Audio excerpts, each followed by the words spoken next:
하나님의 말씀 구약 성경 에스겔 32장 1절로 16절 말씀입니다.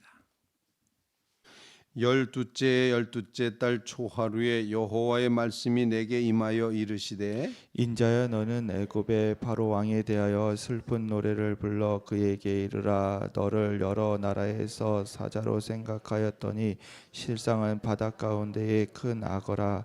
강에서 뛰어들어나 발로 물을 휘저 그 강물을 더럽혔도다. 주 여호와께서 이같이 말씀하셨느니라. 내가 많은 백성의 무리를 거느리고 내 그물을 네 위에 치고 그 그물로 너를 끌어오리로다. 내가 너를 물에 버리며 들에 던져 공중의 새들이 내 위에 앉게 할 것이며 온 땅의 짐승이 너를 먹어 배부르게 하리로다. 내가 네 살점을 여러 산에 두며 네 시체를 여러 골짜기에 채울 것이며 내 피로 내 헤엄치는 땅에 물대하여 산에 미치게 하며 그 모든 개천을 채우리로다. 내가 너를 불 끄듯 할 때에 하늘을 가리어 별을 어둡게 하며 해를 구름으로 가리며 달이 빛을 내지 못하게 할 것이며 하늘의 모든 밝은 빛을 내 위에서 어둡게 하여 어둠을 내 땅에 베푸리로다. 주 여호와의 말씀이로다. 내가 네 패망의 소문을 여러 나라 곧 네가 알지 못하는 나라들에 이르게 할 때 많은 백성의 마음을 번뇌하게 할 것이며 내가 그 모든 백성을 너로 말미암아 놀라게 할 것이며 내가 내 칼이 그들의 왕 앞에서 춤추게 할 때에 그 왕이 너로 말미암아 심히 두려워할 것이며 내가 엎드려지는 날에 그들이 각각 자기 생명을 위하여 무시로 떨리로다. 주 여호와께서 이같이 말씀하셨느니라. 바벨론 왕의 칼이 내게 오리로다. 나는 내 무리가 용사고 모든 나라의 무서운 자들의 칼에 엎드려지게 할 것이며 그들이 애굽의 교만을 패하며 그 모든 무리를 멸하리로다. 내가 또 그 모든 짐승을 큰 물가에서 멸하리니 사람의 발이나 짐승의 굽이 다시는 그 물을 흐리지 못할 것이며 그때 내가 그 물을 맑게 하여 그 강이 기름같이 흐르게 하리로다. 주 여호와의 말씀이니라. 내가 애굽 땅이 황폐하여 사막이 되게 하여 거기에 풍성한 것이 없게 할 것이며 그 가운데 모든 주민을 치리니 내가 여호와인 줄을 그들이 알리라. 이는 슬피 부를 노래이니 여러 나라 여자들이 이것을 슬피 부르며 애굽과 그 모든 무리를 위하여 이것을 슬피 부르리로다. 주 여호와의 말씀이니라. 아멘. 살아계신 하나님의 말씀입니다.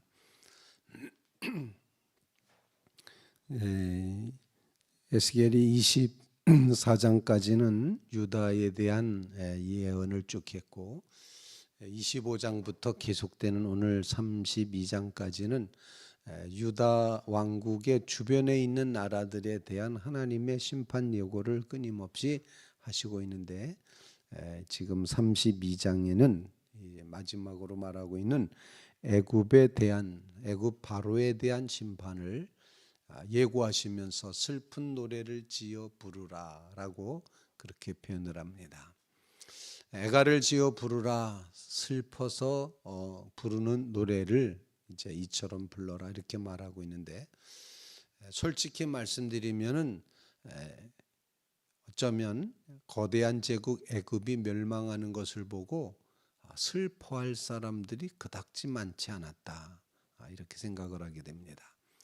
어쩌면 이 슬픈 노래는 슬프게 노래를 부름으로써 애굽을 조소하고 조롱하는 야 그렇게 큰 나라라고 자랑하더니 그렇게 사자 같다고 자랑하더니 또는 나일강의 천하무적 악어 같다고 자랑하더니 결국 애굽이 망하는구나.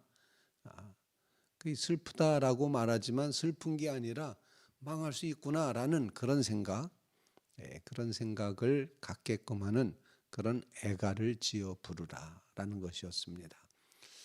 애가의 진정한 의미도 바로 슬퍼서 부른 노래가 아니라 그 슬픔을 표현하면서 과연 누가 주인이냐, 누가 우리의 역사를 주관해 가시는 분이냐, 그거를 분명히 알라는 것입니다.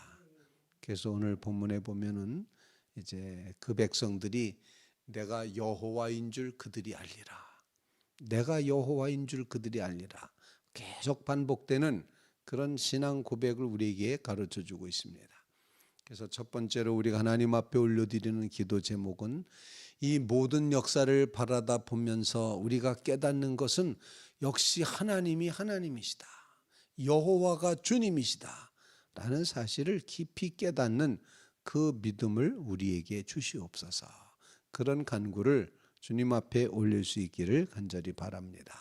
여호와가 주인이시다, 주님 알기, 주님을 알아가게 하시고 주님이 하셨음을 깨닫게 하시고 여호와가 주님이시라는 이 아주 근본적인 신앙 고백을 결코 버리지 말게 하옵소서.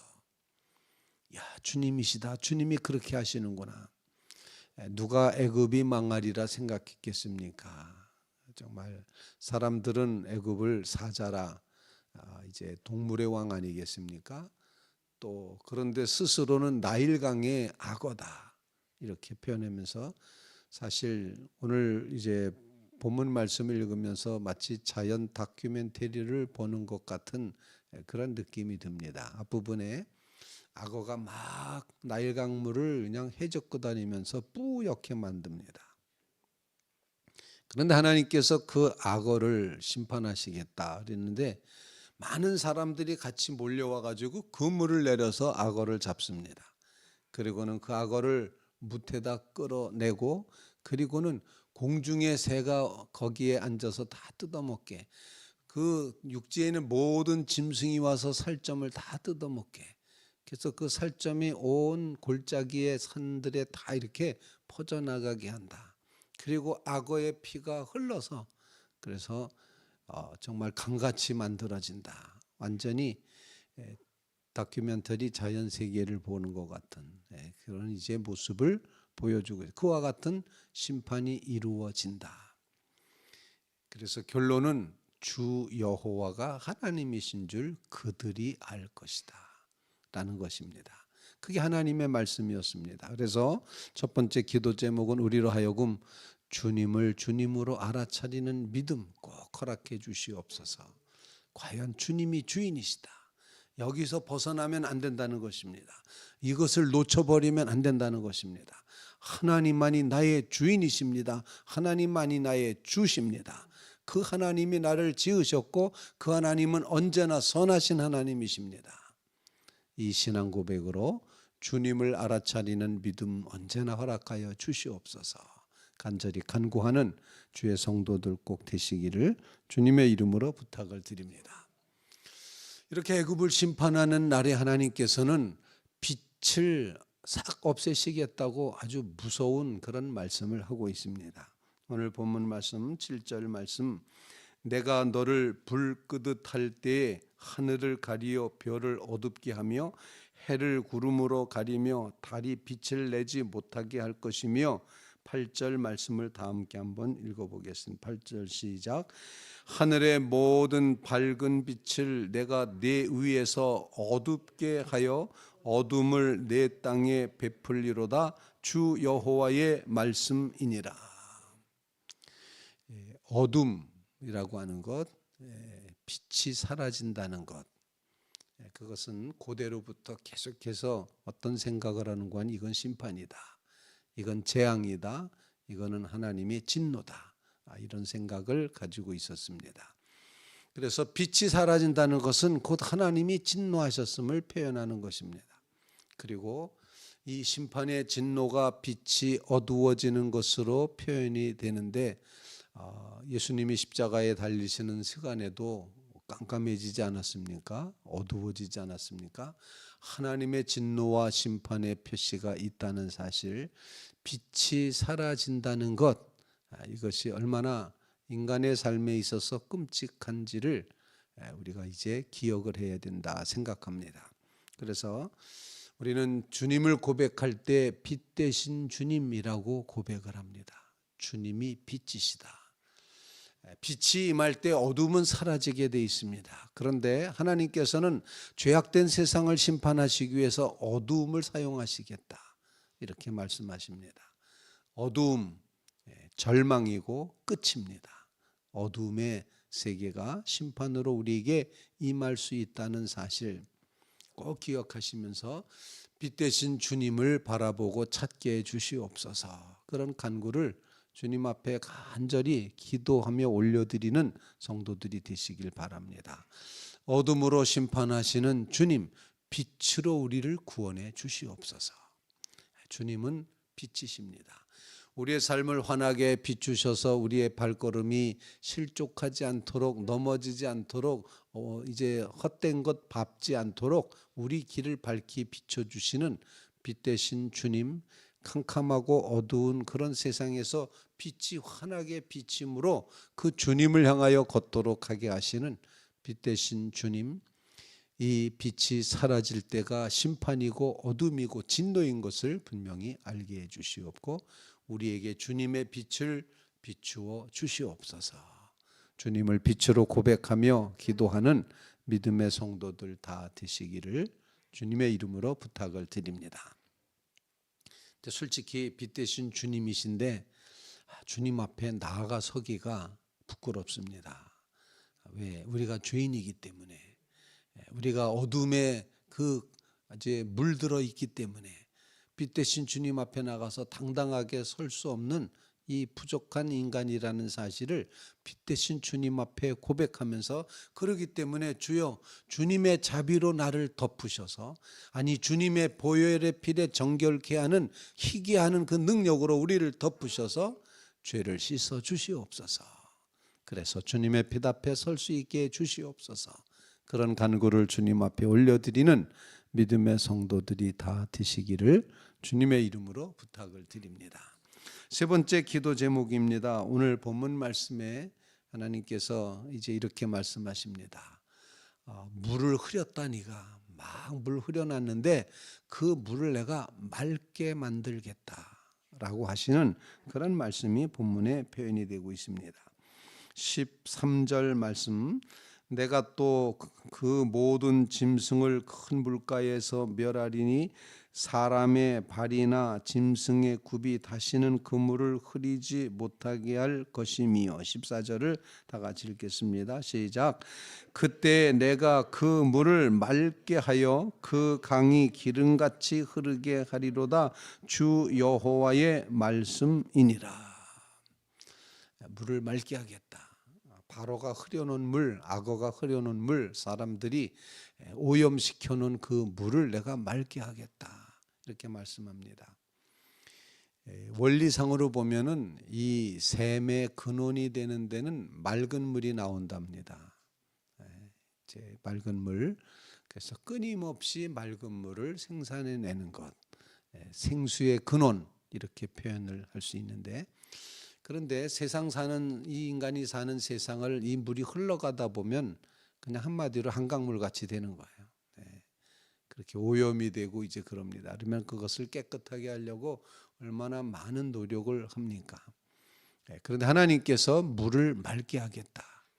더 이상 그 물이 오염되지 않도록 하시겠다. 생수의 근원 되시는 주님에게 연결되어 살 때 주님이 끊임없이 퍼올리시는 그 맑은 물로 인하여 사랑하는 성도 여러분들의 삶이 맑은 물이 되시기를 주님의 이름으로 이제 축원을 드립니다. 예수 앞에 나오면 죄사함 받으며 주의 품에 안기어 편히 쉬리라. 예수 앞에 나오면 은총을 받으며 마음의 기쁨 넘치어 감사하리라. 예수 앞에 설 때 흰옷을 입으며 밝고 빛난 내 집에 길이 살리라. 주님이 맑은 물로 우리를 씻어 정결케 하시는 그런 귀한 역사, 이 맑은 물의 역사를 이제 묵상하며 기도하는 귀한 새벽이 되시기를 간절히 바랍니다. 하나님이 보시기에도 나일강이 8,000km나 되는 그 거대한 긴 강이라고 표현하는데, 그게 오염되어 있으니 하나님이 맑은 물을 내시겠다. 그래서 다시는 흐리지 않게 만드시겠다. 주님이 맑은 물에 은혜를 허락해 주실 때 주님 끊임없이 이제 생수의 강으로 흘러넘치는 그 주님의 성령의 능력으로 인해서 우리의 삶이 주님의 그 맑은 영을 받아서 우리도 맑은 물의 존재가 되게 하옵소서. 간절히 간구하는 믿음의 성도들 되시기를 주님의 이름으로 부탁을 드립니다. 여러분에게 맑은 물의 사명이 있습니다. 여러분 자신이 세상이 아무리 더러워도 맑은 물을 퐁퐁퐁퐁퐁퐁 이렇게 퍼올리면, 그러면은 뭐 내 하나 이렇게 똑바르다 올바르게 맑은 물 올렸다 해서 세상이 맑아집니까? 이렇게 말하지만, 그래서 실망할 수 있지만, 그러나 우리가 쉬지 않고 항상 범사에 그렇게 맑은 물을 퍼올리다 보면 그래도 아주 흐렸던 물이 조금은 맑아지지 않겠습니까? 이 사명을 주님은 우리에게 주시는 거예요. 우리로 하여금 한꺼번에 세상 싹 바꿔가지고 천지개벽해서 새 세상, 좋은 세상, 훌륭한 세상 이렇게 만들라는 말씀이 아니라 너의 삶의 현장에서 맑은 샘을 조금씩만이라도 퍼올려라. 그러면은 이 맑은 샘의 역사가 도도하게 흘러가게 될 것이다. 이 맑은 샘의 사명을 놓고 하나님 앞에 기도하는 새벽 되시기를 주님의 이름으로 부탁을 드립니다.